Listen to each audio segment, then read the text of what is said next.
Bonjour à tous. Je pense qu'on peut commencer. Hello everyone, I think we can start. So welcome on this workshop by the Coalition Sustainable Cities Coordinated by Climate Change. We are here together within the Climate Change Summit Africa 2021, which we had to switch to a virtual. Was supposed to be in Dakar today, but let's try to, nevertheless, despite that they're virtual, to be interesting for everyone. I'm not going to waste any time, and I'm going to let the experts at the FNAU speak, who has been animating, moderating, and organizing this workshop. Thank you. Thank you, Romain. I'm in charge of international for sustainable cities at the FNAU, and I'm also coordinating the MTPA, which is the worldwide network of planning agencies, for which we have a very dynamic African network. And this is why we coordinate with the Institut Paris Région, who today within the Climate Change Summit. So since the foundation of climate change, we are to be part of this coalition. We're among the founders of this coalition. Today we are connected from Paris, but with many other representatives from all across the world in this virtual workshop, which is a key moment of the coalition, but it's also in the framework of the World Event Campaign for Habitat International within the World Urban Forum that will be having in Katowice next June next year, for which we really want to highlight what is being done within this workshop and highlight a cycle which we're starting today on the cities' climate change in the different regions of the world. I'm not going to take up too much time because we have experts of high quality that will be coming in. I would like to thank them for having maintained their participation despite the changes that the pandemic has forced us to carry out.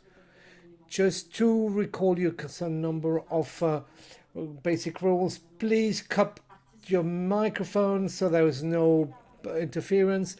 Ask any question you want. We are monitoring the chat box, and we will compile them and pass them on to the different experts after their speeches. And the last thing, we have an interpreter with us who is interpreting to English all the speeches. Thank you for the interpretation. Let's try as much as possible to speak clearly and so that he can translate what we're saying. Without any further ado, I am going to ask our keynote speaker, who is Luc Bacatla, who on the topic of today, which is really the cities planning and city planning and climate. How do we link all this? And what is going to be interesting to us is really to think about the stakeholders. How can the stakeholders deal with these issues, and to show in a very intuitive way, but in a very important way. If everyone stays in its own corner, we're not going to make it. But now we need to work together. Let's try to work together as climate change wants to do it. Let's create coalitions so that we really all scale up, pull in the same direction, and in order to really tackle these issues linked to climate change and manage to achieve our climate goals. So I'm now going to ask our experts to take the microphone.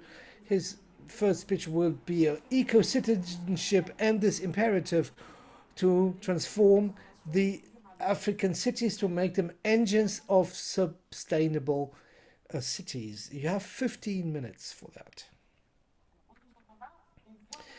Luc Nakaja, we can see your screen, but we cannot hear you. So, can you hear me? Yes, perfect. Thank you very much. It is a pleasure to share some thoughts with you, the situation of the African cities and also the role of eco-citizenship if we want to make these cities engines of sustainable transformation of their urban territories. So which leadership for which governance? I'm going to speak about the situation, an overview, what challenges, what agenda for environmental transitions in Africa, and why is eco-citizenship, individuals and companies, CSR, is an imperative. There's one overarching question: urbanization and governance of the territories in Africa. What needs to change in order to ensure sustainability and resilience of development? So, a quick map of Africa, of the major conurbations, that shows us and projects the urban big conurbations in the past 40 years, from 1990 to 2030. We can see that the urbanization in Africa north of the Sahara is really picking up speed. Urban population is doubling every 20 years since 1990. And it should triple between 2015 and 2050. And it was already 27 million in 1950. Let's imagine that today it stands at 587 million last year, according to the UN projections. That's 20 times more. And once we said that, we could, of course, remain very abstract, but just think that a country like Rwanda, the urban population has doubled and has gone from 16% to 30% between 2012 and 2020 in 8 years. In my country, Benin, urban population has been multiplied by 5 since 1960. That it goes faster than any investment or infrastructure possibilities or urban planning possibilities. So, and this is really the African challenge that is unprecedented in the story of urbanization in the world. So I invite you to keep in mind this 60%, this figure. The African city is at over 60% young in population. It's precarious habitat, it's slum dwelling, and the economy is over 60% informal. That means some prefer saying popular economy, but it means that these elements that are dynamic elements, young population that is the precarity of the forces you really to ask yourself the question: what is a true city? When a city has a 60% of slum dwellings, when we look at that situation, especially starting in the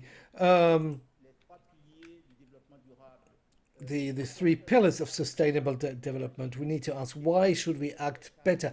And this urbanization is characterized by poverty and an informal economy, which I mentioned, but also social and residential segregation that creates poverty traps and reduces, of course, the economical mobility of the population. That is a challenge for a city. When we compare the urbanization in Africa of other regions in emerging countries, at comparable size of urban population, we do not have the same level of gross national product, which means that this urbanization does not necessarily create economical growth. And another thing is African cities, growing Africa with this, they are consuming and transformation cities. So they are transit points, but at best, but they do not generate added value for the territories, which means they are consuming resources, which also underlines the problems of urbanization we have in Africa. And the other thing is that the vulnerability of Africa faced with the climate change, I will see some maps about it, is first of all a social social and infrastructure with other regions of the world, the intensity of the climate impacts or the shock, how these impacts are supported, we can see that it is first and foremost a social and infrastructural vulnerability, and particularly in the precarious and urban areas, which calls for specific actions. Let's take an example. Here you see this red triangle. This is a neighborhood of Cotonou in Benin. I wasn't even born when these plots were laid out and received and today the buildings, the housing, in terms of value, they are far inferior to the real estate cost. The city has grown and has fragmented with the plots, sometimes 20, 25 suburbs, 20, 25 from Cotonou, while this one is still not densified. So this urban spread, this fragmentation, prevents any investments in infrastructure or their profitability for everyone. And so the densification, urban densification, is an imperative also. So can you hear me? Yes, we can hear you. Fine. So this is what I wanted to show you in comparison between regions.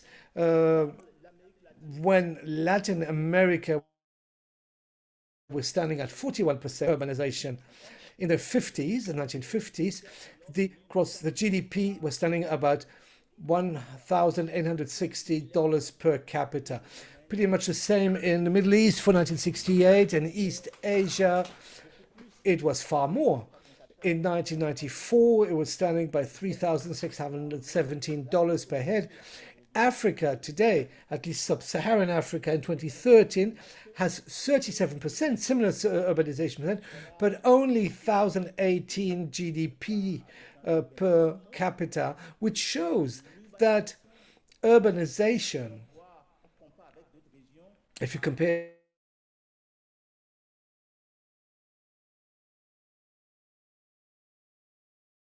it with other regions, has a meaning based on the processes that we are analyzing. Let's look today at the climate issues. This is a map that was published last in a magazine, in Jeune Afrique, last August, that shows the risks for Africa in terms after the UNFCCC report that shows where there will be risks for climate issues. For instance, in the Sahel, we'll have more rain and more flooding, while in the south of Africa, we'll have more droughts. But these elements, let's compare them with the maps on the actual risks in the rest of the world. We can really see that Africa, in terms of risks, is not more red than anywhere else, quite the contrary.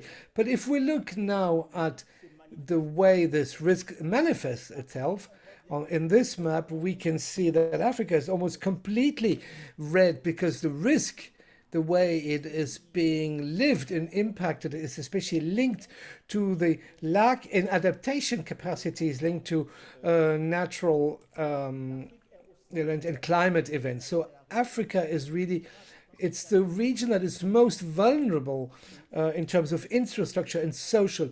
And this vulnerability is particularly linked to the urban environment. This is a map from 2018 that shows that 2/3 of African cities are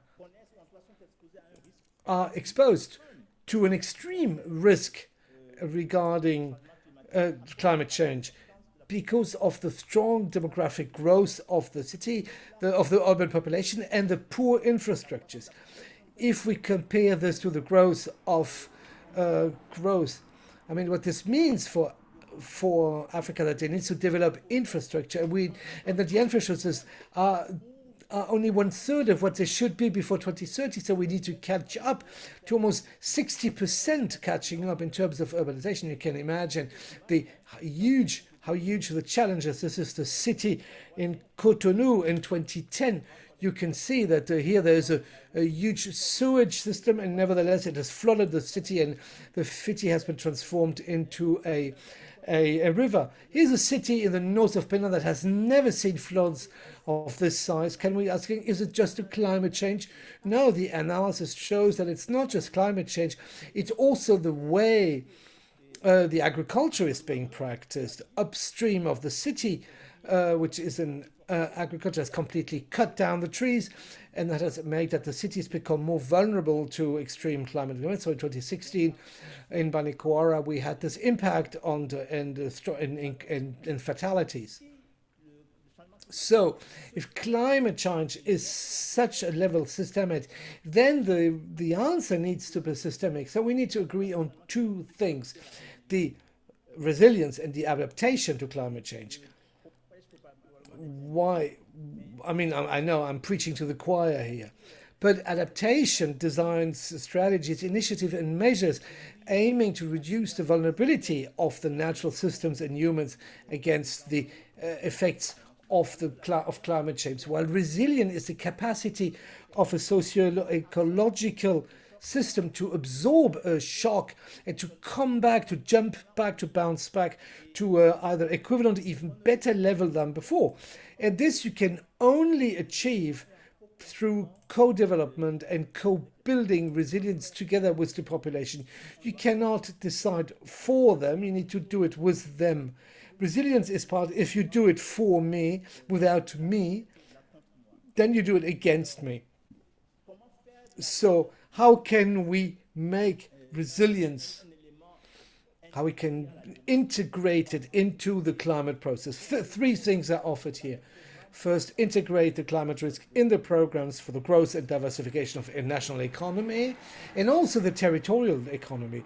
So also subnational or supranationals at decentralized level. This is fundamental. Have a strategic evaluation of the climate compatibility of all the investment programs at national and communal and local level or regional level, depending on the administrative organization of the regions. Also, integrate climate finance, not something from outside. That means we need the climate compatibility needs to be integrated in the public investment policies. That is really the proof that we have taken into account the specific issues of African cities. So for African cities to be able to master their transitions to sustainable development, I propose 6 solutions. We need to go against the first of urban precarities, land insecurity, which is also a fiscal vulnerability for the city. So we need to solve this issue. We need to solve it in such a way that it's not an extra exclusion approach. People living in shanty towns where they have inherited from common lands, that their rights be recognized, but do it in such a way that we can go against these fundamental land insecurity and tenure in African city. We also need to stop the urban sprawls that really prevents investment strategies in order to catch up with the deficit in infrastructures and urban services. So we need to sustainably densify the cities, and in order to reduce the deficit in infrastructures and urban services. We need to improve shanty towns through infrastructures and urban services. The true climate insecurity in African city, it's in the peri-urban, in the suburbs. And of course, this has an impact on the surrounding rural areas. But this is where the different shocks and impacts are concentrated. So we need to co-design and co-implement together with citizens their adaptation and their resilience to climate change. This is something for the moment the African leaderships and the managers don't know how to do it. There's a capacity issue here.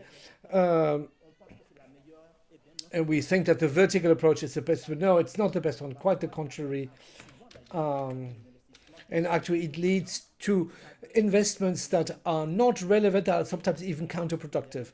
And the last point that is important for the city to be an engine of development, of sustainable development on its territory, we need to understand the link between the city and its surrounding territory. What kind of link, what kind of services that benefit the hinterland.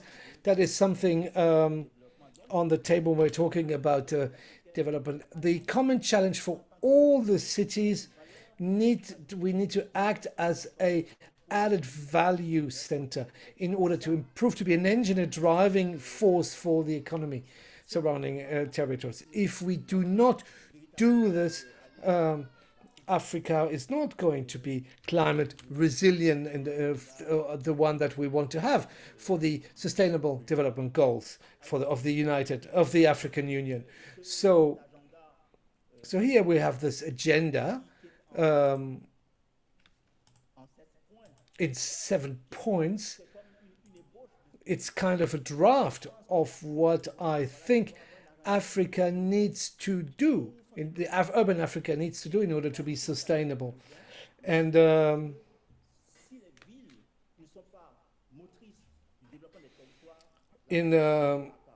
if the cities are not driving forces of sustainable territories, then they will not emerge.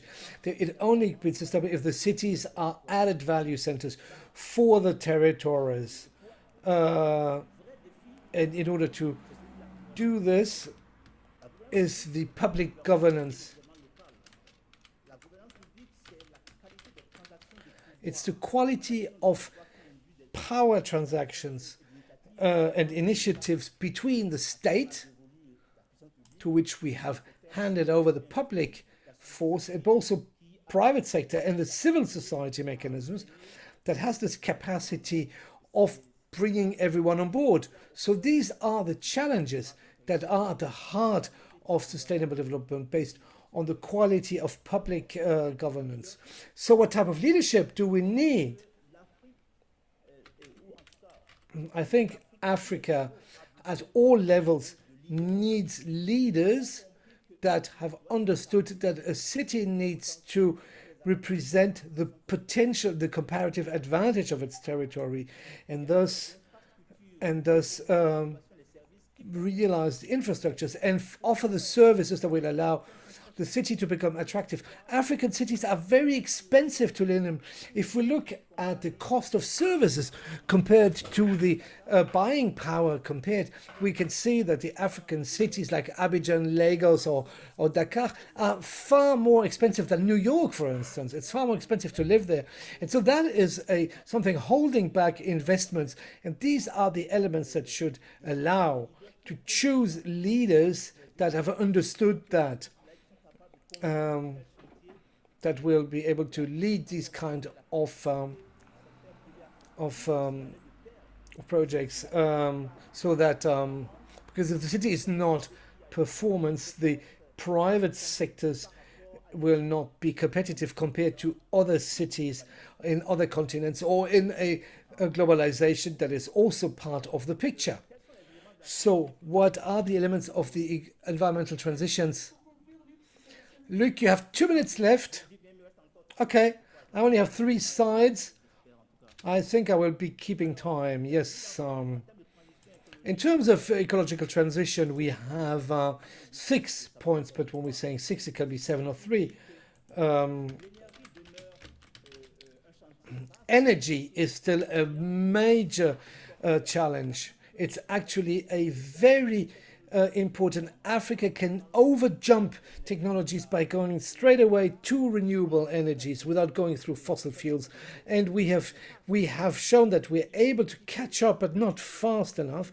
Also, the management and valorization of urban waste needs to go via circular economy. Improving air quality, water quality is a central topic today. Urban mobility, sustainable urban mobility, create a market for that, preserving soil, the land, the ground, the forest, and restore and avoid that urban sprawl degrades ecosystems. So why is eco-citizenship an imperative? So we need to become actors. We need to mobilize the capacity of the citizens to become actors. This is what we call eco-citizenship, that participates in a holistic way in everything that it's to do so that resilience, sustainability, growth, performance is implemented. And this is the eco-citizenship of the companies and the eco-citizenship of the individuals that allows, of course, to implement the polluter payer principle so that the leadership be not only implements efficient solution but also raises awareness and mobilizes everyone. So to conclude, do not be surprised if I tell you that Africa needs urban development that favors emergence of competitive and resilient cities that are carrying a sustainable transformation of the territory in order to flourish in a post-COVID world, because there are advantages to capitalize on COVID by supporting also youth employment and also carry the comparative advantages of a continent in a world in full restructuration and globalization. Thank you very much.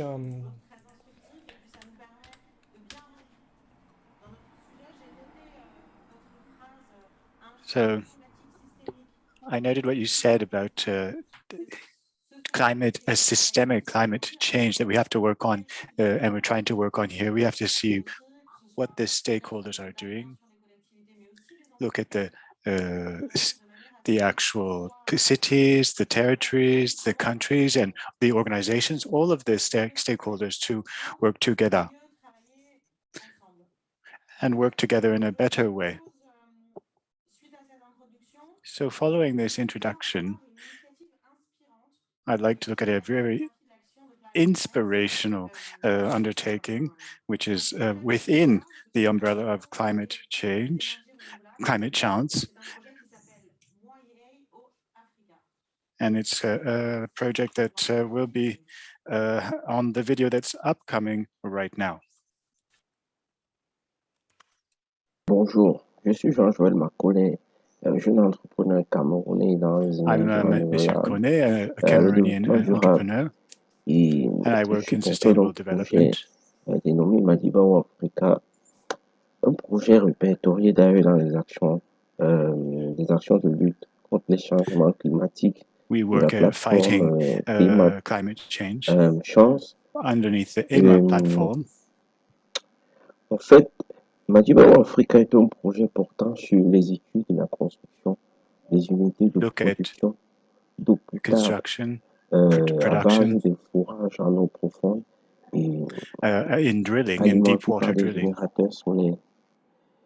Bon, which are powered by solar pour des energy. raisons de manque et de déficit énergétique dans les Because zones we rurales, have parce que c'est des zones energy ciblées, deficits in the rural areas, le générateur solaire peut être accouplé à the des generator pompes has to be naturellement, des pompes linked hydrauliques, up mais to des hydraulic pompes pumps, hydrauliques aménagées avec des turbines pour permettre une autonomie H24 which à ces unités. leads to a La 24/7 production energy autonomy for abondante these de l'eau areas. et de l'eau potable dans des zones We also rurales have to look at drinkable water est in rural importante areas. It's an dans important la lutte subject, pour les changements climatiques parce and que it's very important en within plus des actions climate élaborées change and par fighting against climate change. le RED+, donc programme de réduction à la déforestation, We la also work limitation des on dégradations des reducing forêts, la conservation de la deforestation biodiversité, la gestion and durable des biodiversity. forêts et l'accroissement des stocks de carbone. Un We also apport look at continu carbon en eau, stockage. toute utilité et en eau potable dans des zones rurales est très And so this is importante also et includes cadre drinkable parfaitement water avec in la lutte rural contre le areas. changement climatique. And Lorsqu'on all sait of que this goes hand in hand with the fight against pour climate que change. dans ces zones, certaines populations s'approvisionnent en eau potable. Il y en a qui parcourent It's very par 10 important for these kilomètres the people et living in these pour rural areas to have drinkable water faire because it's face à something ces they don't déficits often d'eau. have Ils access utilisent to.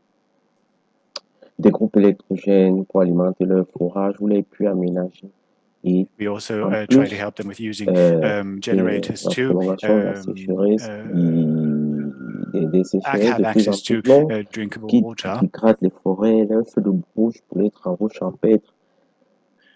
Et les gaz émis par ces groupes électrogènes, d'autres We équipements also have to divers think pour la about the production de l'eau, de exhaust fumes l'électricité, of tout ça, these generators. ils And this has to grattent be linked aussi up with how we abondamment look at la reuse vie. and produce electricity.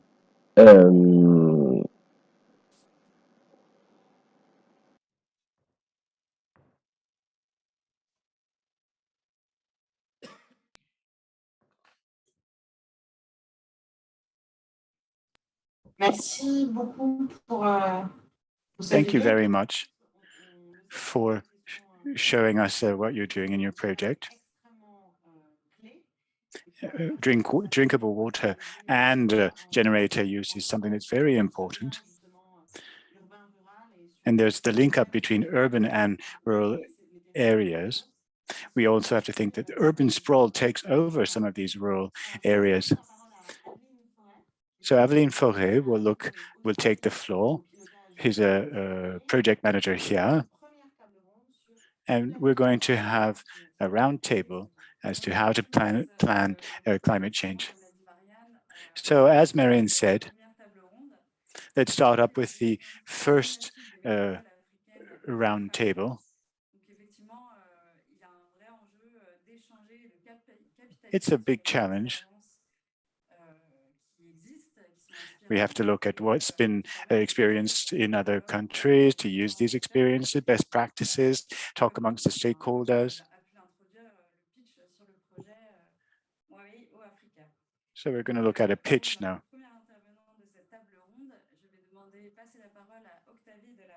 So the first participant, it's someone who links up various urban areas throughout the world. And she has to live in cities and the challenges that they face, especially concerning climate resilience. So good day and good afternoon. Hello from Barcelona. It's been very interesting. Thank you very much for the first presentation. It was very clear, very direct, and very well thought out. He brought up a lot of nice, very interesting topics, and we're working on some of these topics also at Metropolis. So we're an organization that looks at metropolises, big cities around the world. This year, we're trying to put together a strategic action plan with 4 challenges. Firstly, urban growth, which is caused by social inequality. Second, resilience. Thirdly, public legitimacy. Fourth, the digital challenges. So these 4 points are all linked up. They all are linked up with resilience. These are key points that we have to look at to really solve the resilience challenge. And the speaker from beforehand, he really underlined this resilience question. When we look at the cities questions, often it's a very environmental question that's only looked at, but we have to keep in mind the social aspects, which are also very important concerning climate change, especially in Africa. So resilience has to be looked at from the economic, social, and environmental points of view. Energy transition in Africa is something that we have to think about.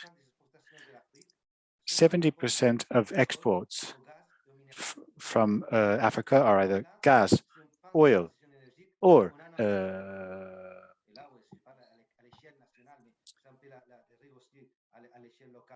precious metals and products. So this resilience question is very important. The other question we have to look at is governance. I also spoke about beforehand. It's very important. We have to keep in mind how urban planning is done. So in the African cities, do we have shared visions as to how the city will develop? Do we have one guiding project for the city? In which way will this be followed up upon? What are the leadership roles, not only political, but also social leadership roles, which can move forward this sustainable development? And what are the questions of the collective territories that have to influence and have an impact on this development? And we also have to look at the natural resources, because we look at transformation, urban sprawl, green cities, new approaches to urban planning. But we also have to look at resources, so financing.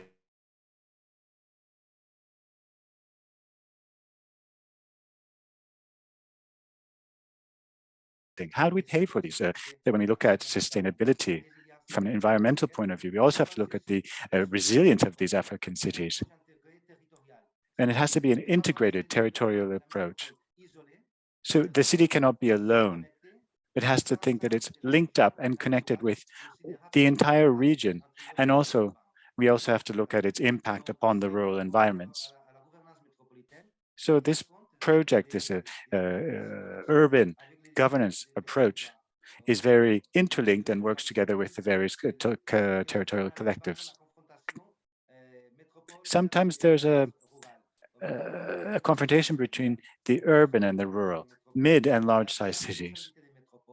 So this is part of the responsibility of these cities. They have to be a territorial stakeholder. They have to work with the various stakeholders in the government to really take on this role.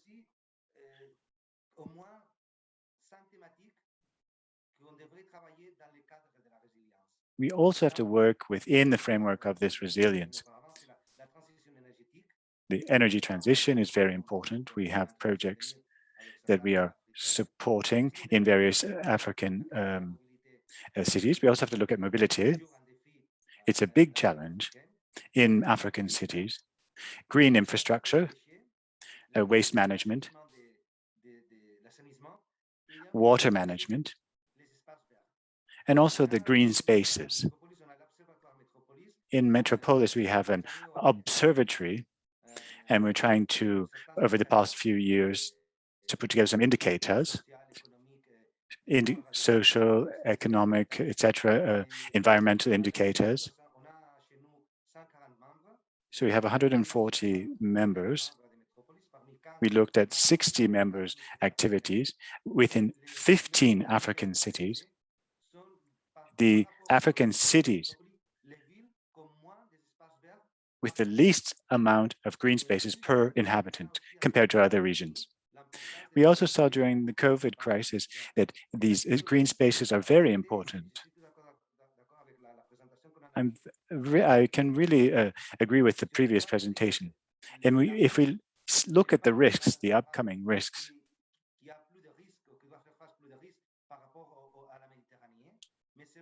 it's not that they have to really look at comparing risks between Africa and Mediterranean region, for example. We just have to look at their way of responding to this risk is not as well developed in other areas. So, for example, when we look at floods, the way that they can respond to floods is quite complicated in Africa. And this is important when we have to look at infrastructure and green spaces to really foster this resilience. I also have to look at the difference.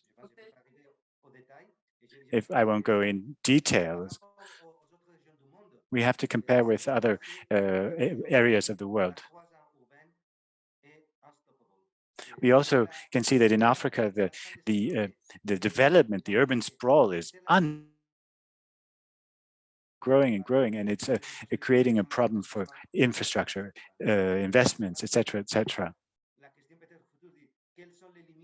So what are the limits of the urban growth in Africa? That's also a question. Thank you very much for listening to this. Thank you very much. I'm going to give the floor to Robert Musolanu, who represents Kinshasa, one of the largest cities in Africa in RDC. And he's going to talk about urban development. So Robert, please take the floor.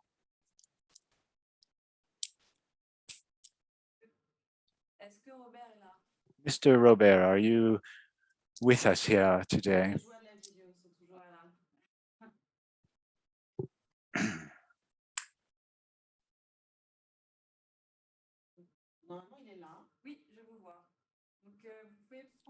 He should be with us. Please take the floor.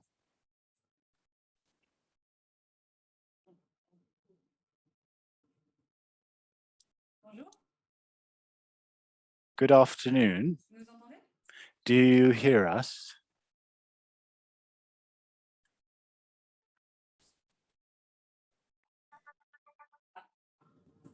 Oui, c'est ça. Bonjour. Oui. Allô? Oui, on t'entend. Allô, Trésor? Oui. Oui, oui, ça se coupe, ça se revient, ça se coupe. It seems like the connection is unstable. Vous pouvez prendre la parole. Please take the floor.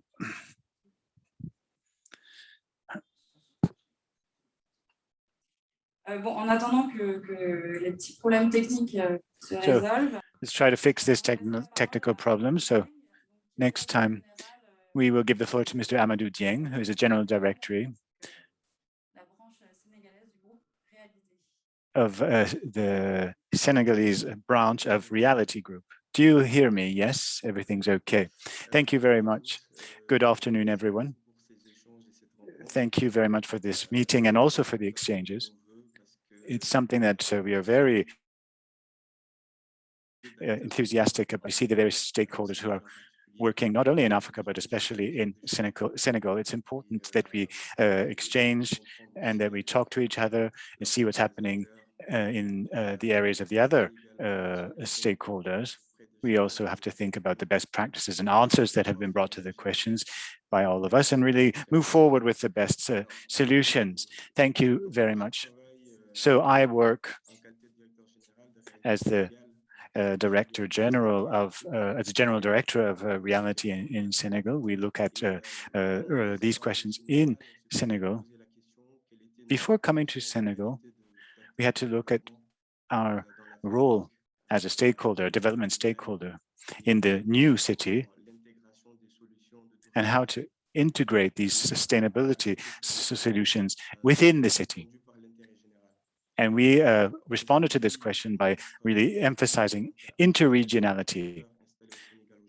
As a stakeholder in Senegal nowadays, we have to find solutions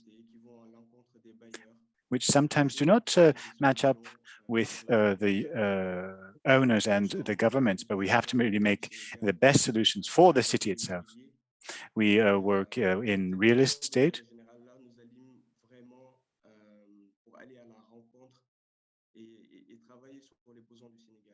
So we have to go up and meet all of the stakeholders and come up with the best solutions. The government has put in place a project of 100,000 housing units. The new city is on 10,000 hectares. This is to really bring solutions to the accommodation crisis here in Senegal.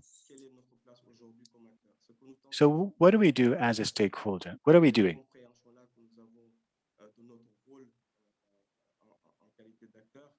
As a stakeholder, we have to know what our role is. We have to go to the government and come up with concrete solutions, because sometimes the governments don't have the means to really undertake urban planning, to look at all of the infrastructure questions, and to really look forward and try to put together the best ways to use the city. We cannot be the last stakeholder that is questioned by the government. We have to go and speak with the government, speak with the owners, look at a triangular solution to this. We have to look at really put together solutions, keeping in mind our means and keeping in mind the various capacities to plan the urban environment, keeping in mind the various stakeholders that we have to work with. We'd like to bring solutions to all of the stakeholders of the cities and really have concrete solutions. And I'd like to come back to what a previous speaker said about high density cities. We see it every day. It's one of the largest challenges that we have, especially when we have to construct new housing, plan new cities, construct new schools. This is something that's very important. Urban planning today is necessary. We have to work together with all stakeholders, including ourselves. And we really want to contribute to this interregionality that I spoke about earlier. This is what we do. We hope to develop this over the near and greater future. And I'm working on this personally. So as stakeholders, we are very present with concrete solutions to move forward in urban planning here in Senegal.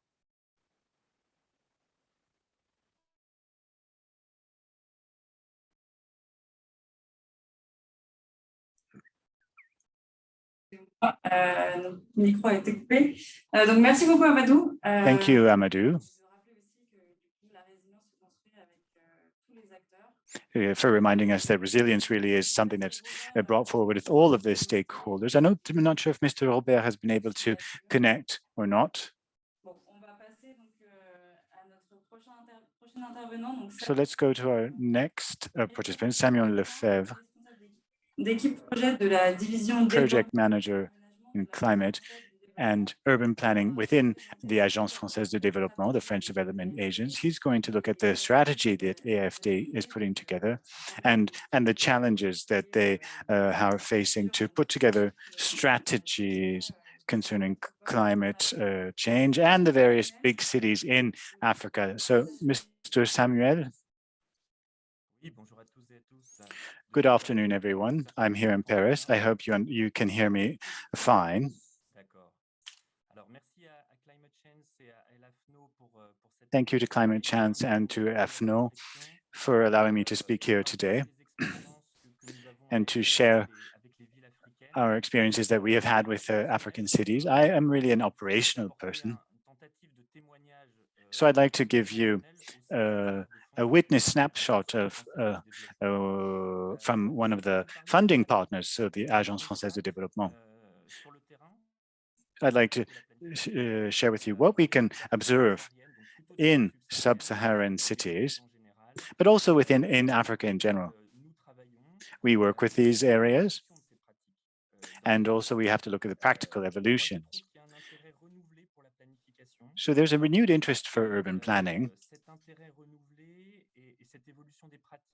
So the evolution and this renewed interest is linked up with an increase in ambition in these areas, especially coming from the financing parties. They have to be 100% green friendly. And for the past 2 or 3 years, the question of adaptation of cities is also very important, not only for everyone, but also for the financing parties within the framework of climate change. We've also spoken about green spaces, biodiversity in cities. I don't really like the term green solutions, but I think this idea is very important. I will give you some examples and then very quickly. So we accompany the cities in their strategic planning and putting together how they move forward to plan urban environments within climate change. And we fund them. And we do this on a pluriannual way. And we give this funding to the local regions and also to the cities. And we do this mainly in sub-Saharan Africa. I'll try to be very quick. 2 parts to my presentation. The first one, how can we really reformulate the equation concerning urban planning? An impact analysis will also be included. And then I'll give you a few examples of projects that we have financed heavily linked up with resilience in Africa. So the first part, I really think we have to look at it in a different, there's a paradigm shift that has to be undertaken. This is my big message here. that we have the adaptation to climate change is no longer quite a simple variable within urban planning. It's not another level on the, just icing on the cake, if you like. It's not something we have to add to our urban planning projects following the COP21. It's been totally reversed. Climate change has become the #1 aspect of in urban planning in sub-Saharan African cities, especially because they're very vulnerable, not only because they have a lot of risks, but it's also because their risk solution capacities may be less. So we have to assess locally at these questions. And secondly, we have to reformulate or make the urban planning projects change. So not only from the legal point of view, but also from the operational point of view. So this is what these are the main challenges that the cities have to look at. So if we renew this equation, it's become one of the most important topics. And it's one of the most important things that we have to put in place at the various steps, at the assessment and also at the planning stages. So when we assess the urban environments, it's something that's very important these days. Well, we have to keep in mind these days, not only today's climate, but also the climate in the future.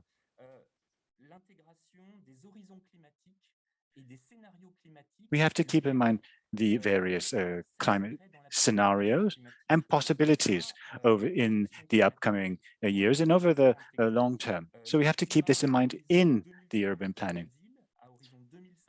So we look at time spans of 2030, 2050. These are the realistic time spans that we have to plan African cities with. And one of the key points is really mapping the areas when we do the urban assessments. Luc spoke about this previously. One of the things that's very specific to Africa is 60% level of precarity or poverty in Africa, urban sprawl, which is enormous, and there's a lot of social vulnerability. These are some of the key topics that have to be kept in mind when we look at climate change in the future: floods, torrential rains, soil erosion, soil mudslides, etc., etc. So within these assessments, I can also underline what Mr. Luc said. We have to do this working together in a participative way of doing things. 60% of the African population are young people. We have to work with them. We have to use their experiences, especially concerning climate events. So we have to keep in mind what's happened in the past and also what's going to happen in the future. This is when we analyze the actual situation. So planning. Now, the key point for planning is to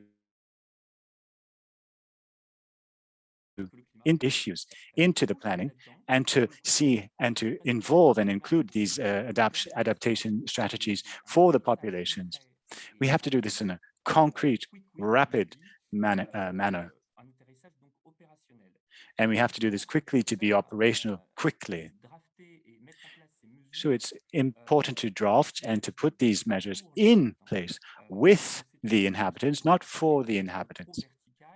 So we can't do it in a very top-down manner. We have to do it in a more horizontal manner. What's more, one of the key points is that we have to really keep in mind how to manage the areas in the various neighborhoods, the wealthy areas, the economic areas, the poor areas. We have to look at their vulnerabilities. You can see here at the bottom, we have to keep in mind the climate budgets. They have to be adapted to climate change. If not, if the planning does not keep in mind the budgets with investments, adapted climate geared investments, then it's quite simply worthless, and it's nothing more than documents that we have put together. So we have to keep in mind all of these questions and then involve and include them in the budget. It's very important. So let's look at a few examples. Certaines villes, alors dans différents contextes climatiques d'Afrique, je vais pouvoir les évoquer que brièvement. On travaille avec Kinshasa, donc je laisserai peut-être à Robert Lezolanou la possibilité de présenter cette expérience, mais on travaille notamment sur une étude de vulnérabilité au changement climatique dans les quartiers périphériques de Kinshasa qui sont du côté de la rivière Njili, avec un objectif principal d'adaptation des futurs projets d'investissement qui vont avoir lieu pour réduire l'exposition au risque d'inondation.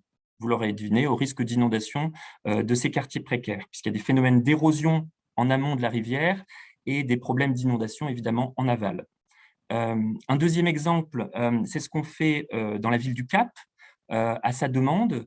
La ville du Cap voulait renouveler sa stratégie d'adaptation, une stratégie qui datait de 2011, et voulait combler un manque d'informations sur justement où étaient les vulnérabilités de son territoire et quelles étaient-elles, quelles étaient les vulnérabilités aux différents aléas climatiques.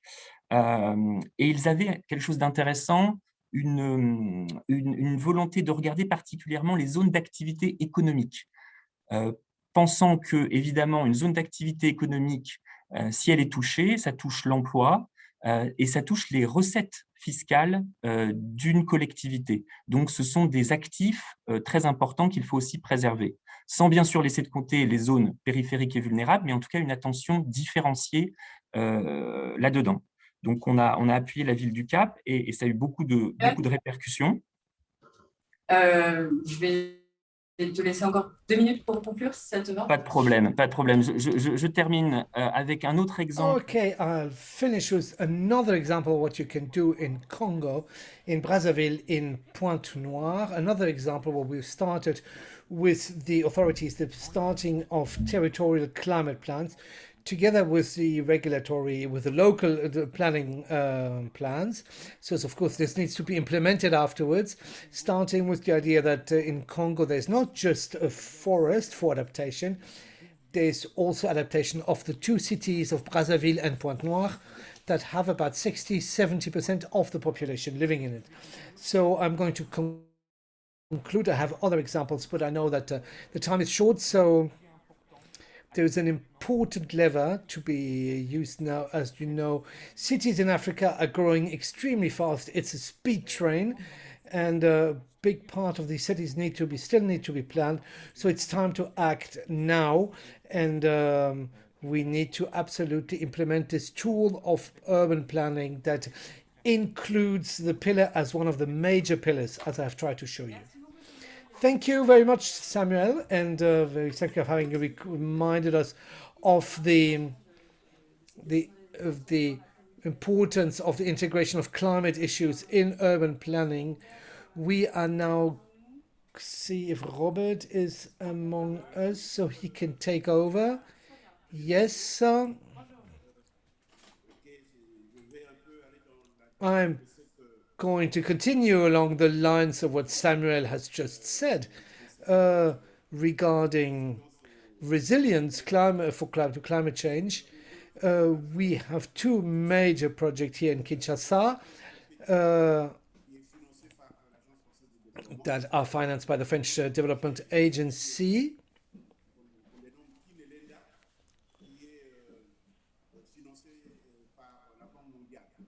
So things that are financed by the World Bank. So these two projects are very close from one. So for the Topetola project, the aim is to reduce the inundation risks because the population is exposed to this flooding risks, and this is the idea is to ensure a flooding management that will be done via a structuration by consulting with population. On top of that, we want to manage urban waste and also implement a certain number of infrastructures in order to limit the flooding.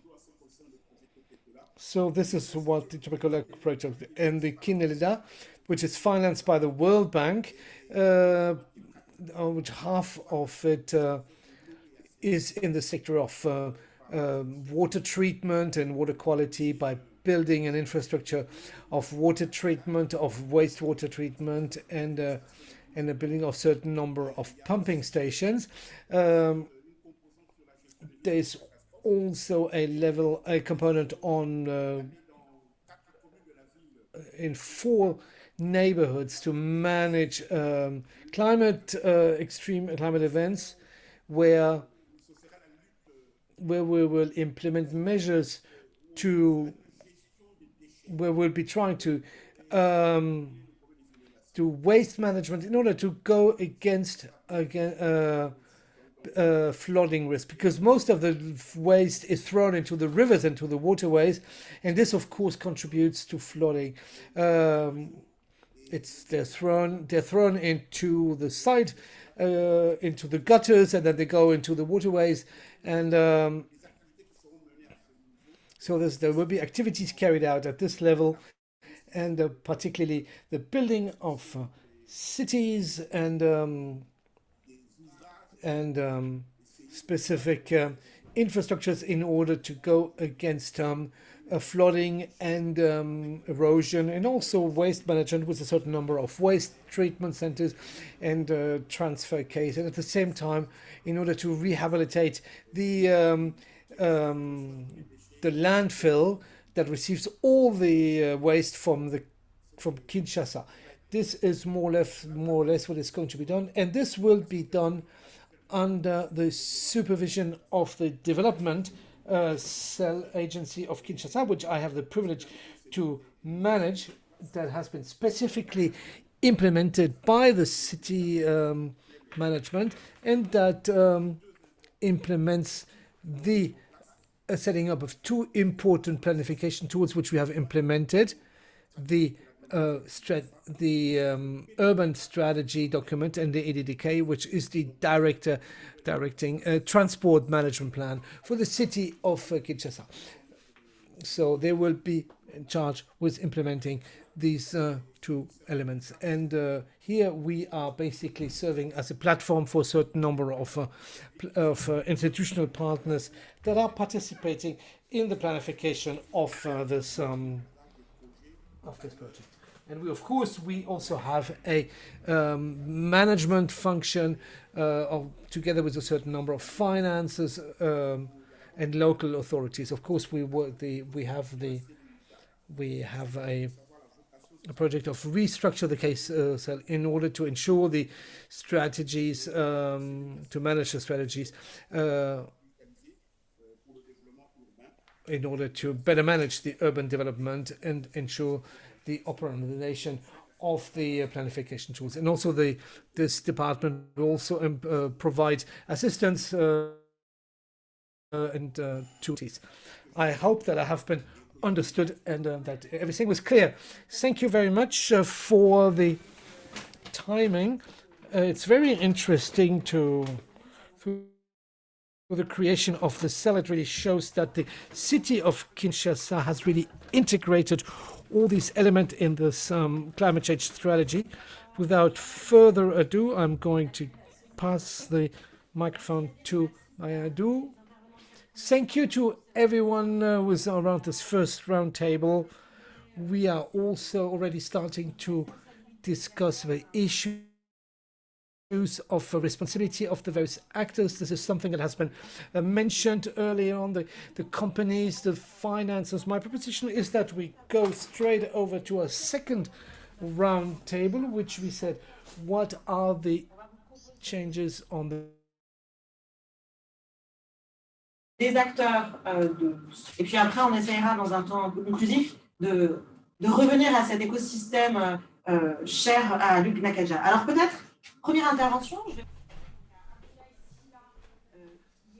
direction du développement urbain de la ville de Dakar, au Sénégal, pour nous permettre de faire cette étape sénégalaise dans cette deuxième table ronde. On avait fait un premier tour dans la première, mais installons-nous vraiment dans la ville de Dakar. Abdoulaye, vous puissiez nous présenter un petit peu la stratégie du développement urbain de Dakar et les engagements que la ville prend de manière très concrète pour le climat et, si possible, le tout en 5 minutes. Merci. Merci beaucoup. Je me félicite vraiment aujourd'hui d'être là, donc on va intervenir sur la thématique planifier les villes de manière durable. Donc, je campe déjà le décor pour dire que la population a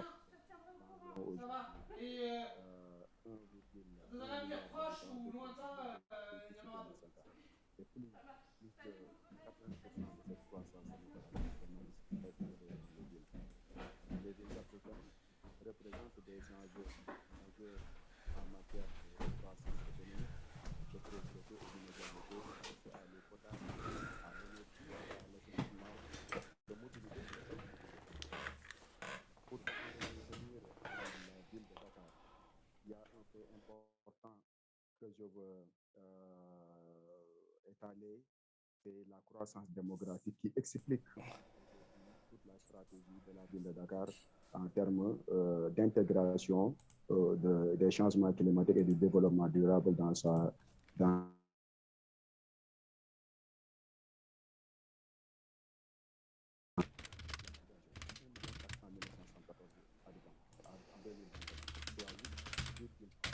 de la population sénégalaise. Avec une densité moyenne de 7 000 habitants au kilomètre carré. Donc, fort taux de croissance. So Dakar is growing. Entre 1998 et 2018, soit seulement 20 ans, la population de Dakar. In 20 years, the population of Dakar has increased by more than 600,000.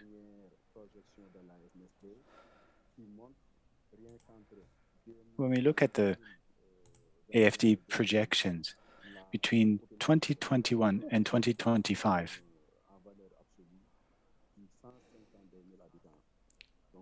the absolute population growth in Dakar over 5 years will be about 152,000 people.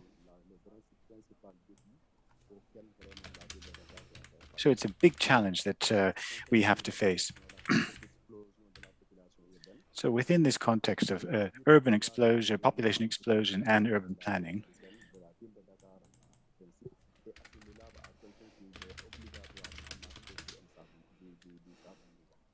we have to look at it as if we're really walking on quicksand here.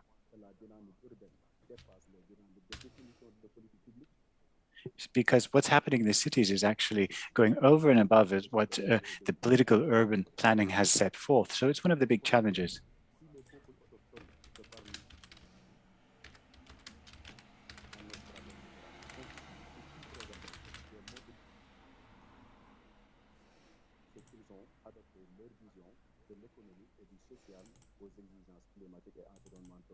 Everything has to be adapted to the social and environmental needs.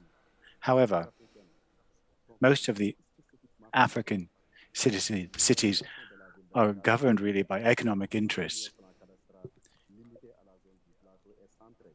So, for example, the title and deed planning is really based upon the economic centers of these cities.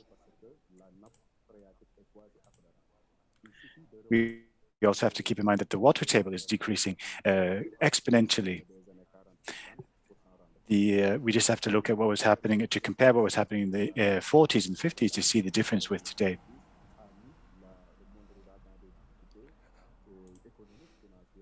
This has put the cities into difficulties, both financial and economic, and has led to the increasing poverty in Dakar.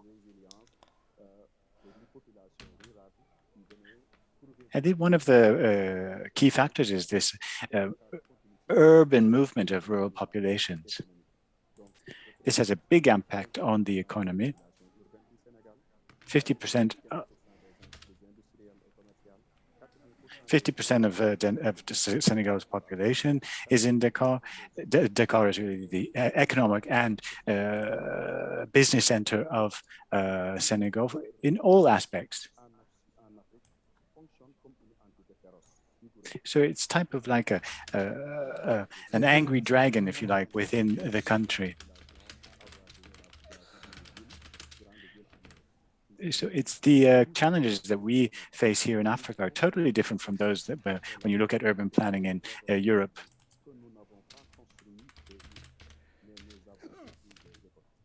We have to keep in mind that we haven't quite simply put together cities in Africa. We have destroyed ecosystems. So we have to keep in mind this environmental aspect. In Dakar, what we have done legally is that we've seen there has been urban sprawl that's going on in a very rapid way. The populations do things in a very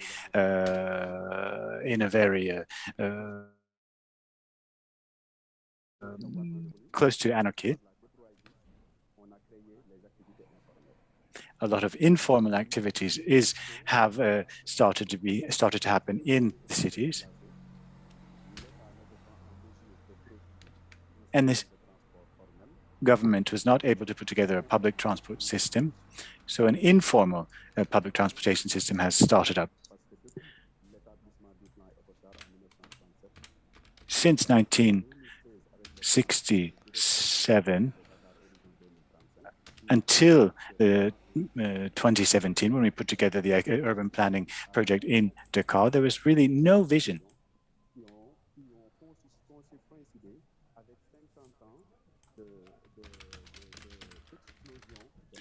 So over the past 50 years, the Dakar population has been exploding, and the use of the urban space has also exploded.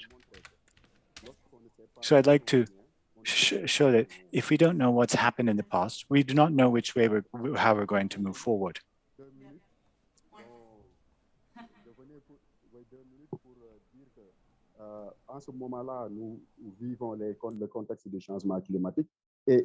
So right now, we're really living with the challenge of climate change.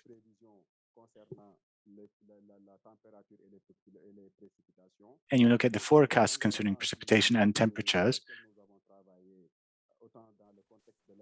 and we look at the projects that we've been working on, not only as adaptation to climate change, but also risk management. We have to have a sustainable development that is really oriented towards the populations of the cities. We have to promote zero carbon new constructions. Keep in mind public transport and keep it as green as possible, not only within Dakar, but also intercity transport. And we also have to keep in mind all of these questions for urban planning. We have to look at waste management and have them the most sustainable as possible.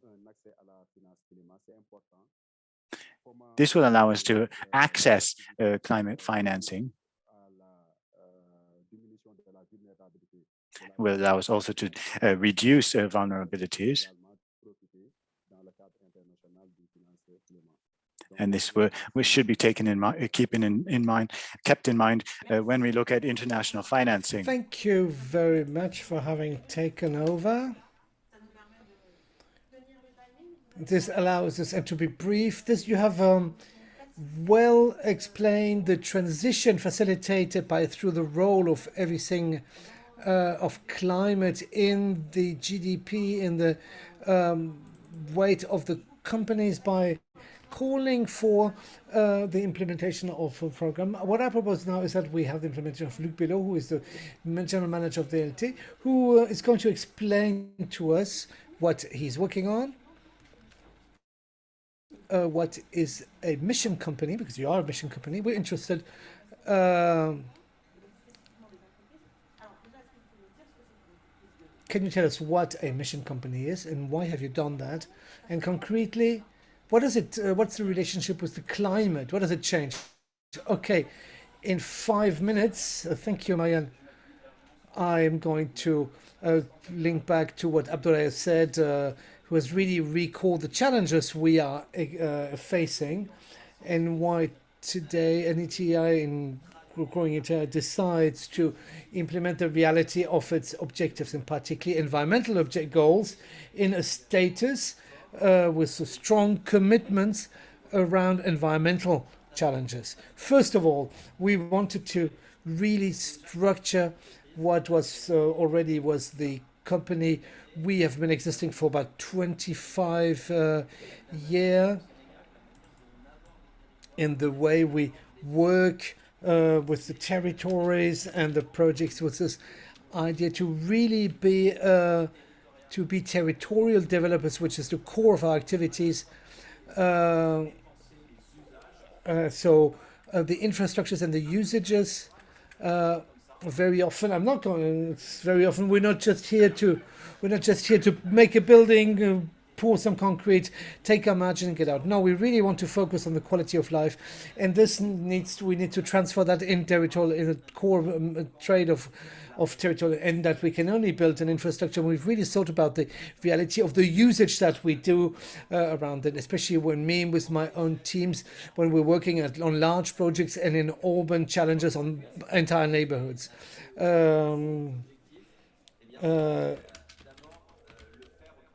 So we wanted to do this first through what we call now the Pact law that has created the status of entreprise à mission, mission company, a company that considers that it has not just as an aim to create a financial added value, but also to contribute something to society. This is already that exists for the past 25 years, but we wanted to formalize this in a status. Now it is we are a public company and we have terms of trade. We have decided to have this validated by our board of administrators. The fact that we are a company that needs to be useful for the inhabitants and for the territory. And this idea of being useful, this is not just an intention or a nice dream. It's the capacity of listing very clear objectives that are also written down in our statutes, and to do it with different partners, as we have seen in the various interventions. The capacity of working together in order to build intelligence, to make this, of course, when we're thinking about usages and the life in the neighborhoods we're going to build.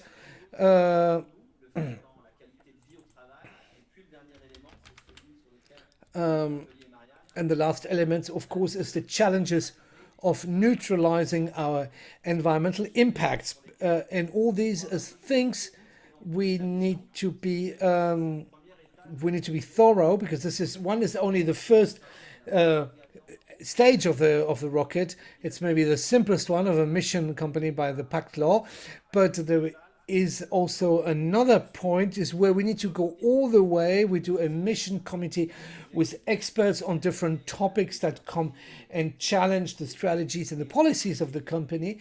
And we are going to do we're going to be audited by external third parties. So the 4 pillars which I mentioned, particularly the environmental object, we're going to have external audits, particularly on the figures on which we have committed and on which we want to be absolutely strong.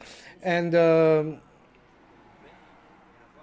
it's not just hollow words, it wants to be concrete results. And in our job, building cities, we know that we are extremely greenhouse gas emitting. We want to have a 10-year plan. We have another strategy all the way up to 2050. We want in 2030, we will have to reduce by 30% our carbon emission per square meter, which is already a very strong challenge. Why have we chosen 30%? Because we want to be compatible with the 2-degree strategy of the Paris Agreement, which is already very challenging, and particularly in our public building, urban building trades, we need to do it via biosourcing, suppressing biogases, renewable energy, and with action plans. We have decided, since we couldn't find it on the market, the experts, particularly in the wooden building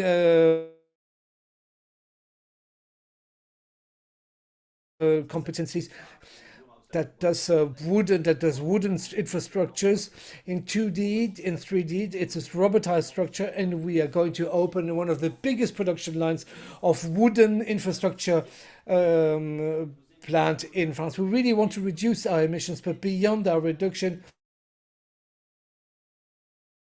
we want to help our partners, including the companies with whom we're working, and thus contribute before 2025 for us to have a true climate neutrality of all our activities. And we want to be able to do this because when we create our buildings today, we know that they'll still be there in 50 years, and we want to be really think the entire life cycle and the usages of our buildings. And the last pillar of these commitments to the environment is the one of all our residual emissions.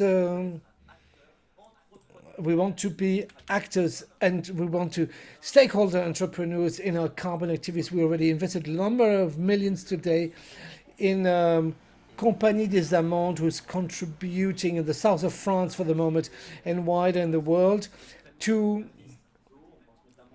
tear down agricultural productions that are extremely water consumption, like melons or others, or even grapes, and plant almond trees, who not only allow us to have a local production of almonds. Most of the almonds today in the world, they come from the US, from California, but today they also have quality challenges and of carbon sequestration, because all the almond trees that we're doing, they stabilize the agricultural activities. We mentioned the active impact of having to cut down trees on the flooding. Here we have examples extremely conclude that these are small bricks that we are bringing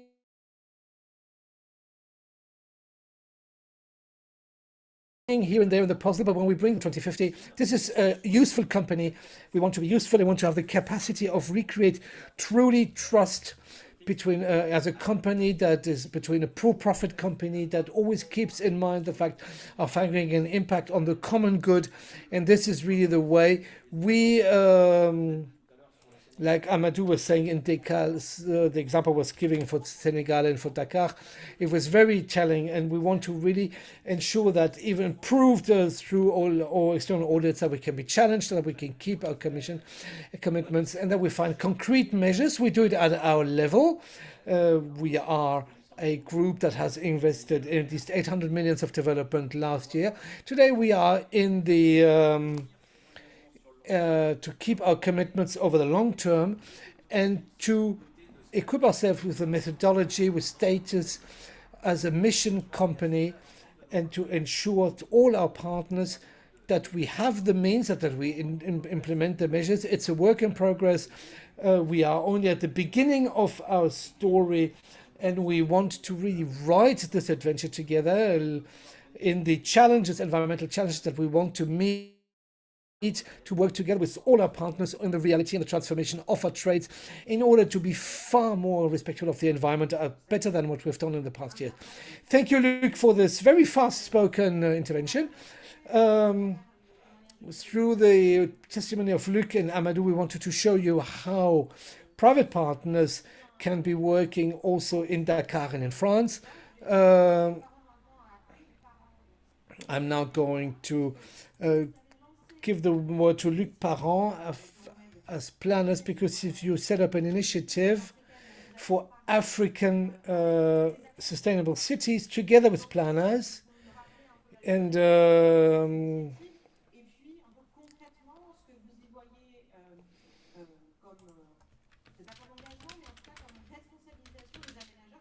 well, how do you consider the responsibilities of the planners in this regard? I hope you can hear me.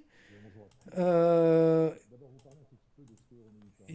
just wanted to present you what Euromediterranée is. We're based in Marseille, so we are very much because of course in Marseille the coastline is extremely degraded, because it used to be an industrial area, industrial port, railroad yards, brown fields, etc. It's a huge surface. Is more than 500 hectares. It's not the entire region of Marseille, but nevertheless. So as far as climate is concerned, there's in this region where we have the influence of all the petrochemical industry, there's things we can do, other things we cannot do. but we've done a lot in relationship with the climate in these new neighborhoods. And first of, there's one thing which we did that our African friends will maybe speak to them in their planning activities, is that we have developed a Mediterranean-centered model. We are a public authority. It was fairly top-down. We have in France. Social housing is built the same way, whether it's in Marseille or in the north of France. So there's kind of a dogma is that urban planning is pretty much done the same way all across the country. We have insisted for numerous years is that you adapt to the local context, that the population is not the same, the context is different, the climate is not the same, and that you had to deal with the threats, the climate threats in the Mediterranean area, and also need to take into account the local context. If we do not use the wind, back 100 years ago, people were building buildings, housing buildings with windows on both sides, so the wind could blow through in order to cool down. So now we're trying to implement a norm saying that all public buildings need to have two double rows of windows in order to have the wind to cool down. If we need to replant trees in order to reduce the heat in the city.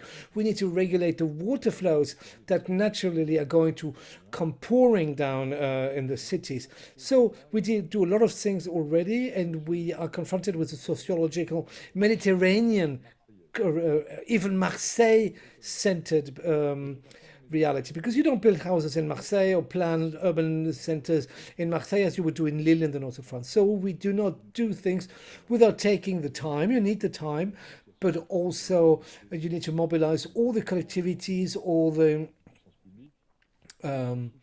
local authorities and the population. You do not land urban planning projects without having consulted a lot with the people, so that each territories has a chance to contribute. So today our message is that we've understood that there was numerous Frances in terms of urban planning, and that people are aware of the climate issues, and that the problems are different. The sociological issues are not the same. The stories are not the same. The history is not the same. Just like in Africa, there is something that is obvious when I heard all the previous speakers. There is, at the same time, the necessity to organize the city to face the ineluctable aspects of climate change. And even the climate itself is provoking this urban thrombosis. We need to organize the resilience. We need to organize a change of paradigm on the planning. But let's not forget that from the beginning, there's one characteristic which is even more African. What's happening in Africa for the past 20 years, it's not just a completely unknown demographic change that has never been seen before. It's also a land flight that was not provoked in the Europe of 19th century Europe for economical reasons, for industrial reasons, but because of the desertification, meaning that the people do not have the choice but to move into the cities. It's a forced migration. So how can we allow these populations to face this ineluctable movement, this torrent of people, entire new populations arriving in the cities and completely informal way and anarchic way grow the city? And now that there is a fairly stable movement, how can we ensure that what existed can be organized, and can we ensure that the cities resist to what is expecting them? Because until 2050, the climate change was going to have a huge impact on African cities. So what can we provide? We can bring our urban planner experience in a context that is not African, but in the neighborhoods where we work, more than half of the people come from south of the Mediterranean. So we take into account of the sociology, even financial capacity that is absolutely particular. Second, a climatology that has led us to adapt to what could be the climate of an African city, and also a consideration of the local context from our point of view is not very much different from the one that existed in African cities. How can we operate on that?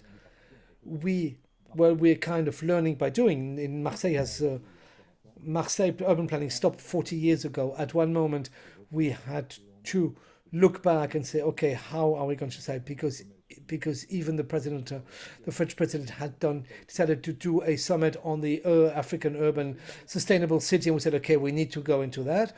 We started doing step by step. We started contacting people left and right, and small step after step, we said that we needed to work together with people who were doing the same job as we're doing, had the same ambition, because you can't do urban planning.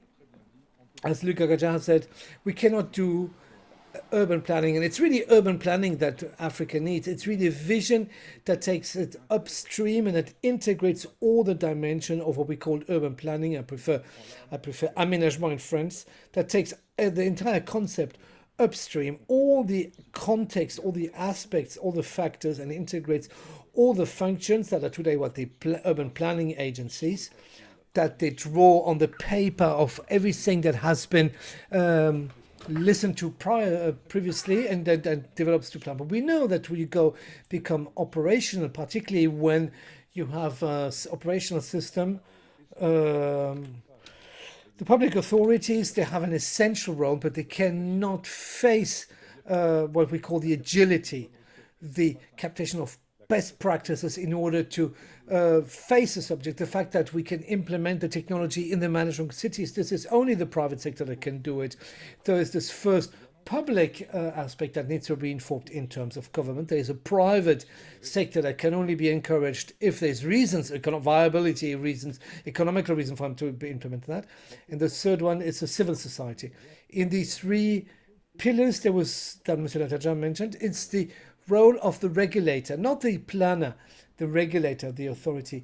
What we can contribute through a model that we have set up through a structure that brings together, particularly in the north of Paris, private contractors of the real estate that are willing to work with all the developers that want to work together. We call it the Initiative for the Sustainable African City. It is still work in progress. We're slowly developing an offer. It's a group that brings together developers from Euro-Mediterranean, the private ecosystem around Euro-Mediterranean, and the ecosystem around Red Urban that works on the future Olympic sites for the Paris Olympics.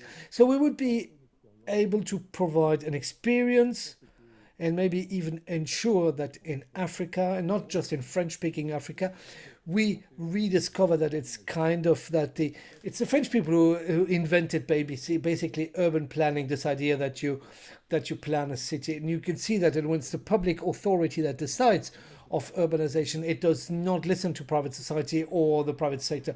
And when it's the private company and it's the market, they put all the offices they never put the social housing on the border front, but only the nice buildings. And when there's no regulator, we need to ensure that the civil society can participate in the project. So what's missing today, it's this brick in the thing. And I call upon all the participants, everyone, I mean, you know how to contact us. We're working together with FNAU on these issues. I think there's a strong interest that we get to know each other better, and we try to bring as much as possible people around the same table, more and more actors, all the people who really want to better work around this concept of planner and urban planning. This is really what is missing, and to face and to address all the issues that we have talked in here, saying that without the authorities, the market or the planners alone will not be able to face this. They need to work together. Thank you. I hope I wasn't too long. It was perfect. Great. Thank you very much, Hugues. Sorry, as always, we're always over time. So, but since we had a very interesting speakers, we didn't want to cut them off. You know our contacts via Climate Chance and without us. We'd be very happy to pass on any questions you might want to send us to the speakers. Maybe to conclude very quickly, because our friends from Climate Change saying that there's a workshop coming right after that. And so the interpreters need to have some breathing space. I just wanted to say that thank you for having followed this time. I want to thank all speakers who really, and it's just not hollow words, who have presented very different points in terms of actors. We've seen it with the last intervention by Hugues. Planning is not the issue of regulation. Private actors, public actors, all this needs to pull in the same direction. I've done a quick synthesis on the vulnerability, be it climate vulnerability or social and economical. Maybe if we project ourselves into the solutions, I think that we've defined together very clearly a framework that will be systemic, that will be adapted. We mentioned it. You cannot do the same thing everywhere within the same model. That, I think, was really what came out of all the different debates. We have a framework. Now there are 3 positive challenges that have been raised by the different speakers. We need a leadership, a really strong leadership, and I think that has been very clearly defined in order to a leadership, a political leadership, which also means a reinforcement of the civil society, which we have not spoken in detail about. We also mentioned the public governance that needs to be strengthened. It's not exactly the same. It also goes via a structuration of public services, of infrastructures like the one that was presented by Kinshasa, a public governance that needs to be reinforced. And we've mentioned this term very often during this session. I think it's one of the key things.